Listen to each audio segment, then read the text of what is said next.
Okay, so there was this one time years ago that I had invited a young girl over to do like a sleepover with my girls. And when she came, I felt like I needed to pray, pray over the atmosphere and bind every unclean spirit. And so I had prayed that type of prayer before, but this particular time I prayed and I said, I bind every unclean spirit and I command you not to proceed further from the source in which you came. And then I proceeded to pray, and I command you not to torment the source in Jesus' name. So what that means is you're commanding that spirit not to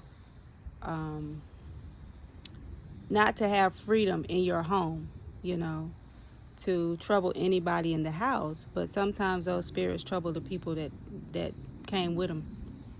And so I commanded it not to trouble the person either.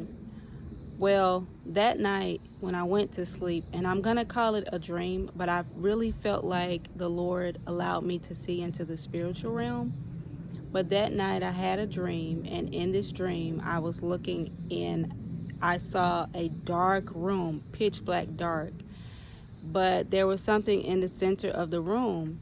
And as I got closer and closer, I could see that it looked like a demon.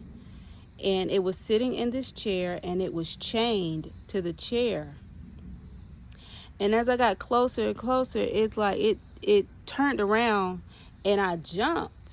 But its mouth was also bound, like it had something taped over its mouth.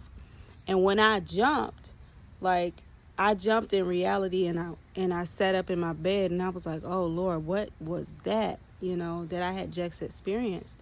And He reminded me of my prayer. You prayed that that unclean spirit be bound, and that not only that it's bound, but it won't trouble the source. And that was just another confirmation to me, like we are in a spiritual battle. These spirits are real, and they are troubling people. Why I didn't just command it to come out of her at that time, I don't know.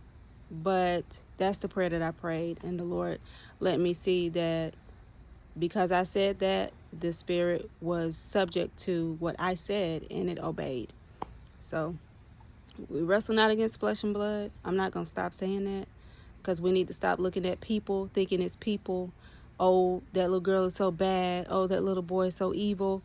It's an unclean spirit, and we have the authority to cast them out, and we have the authority to bind the power of that spirit, that it won't trouble us or trouble them.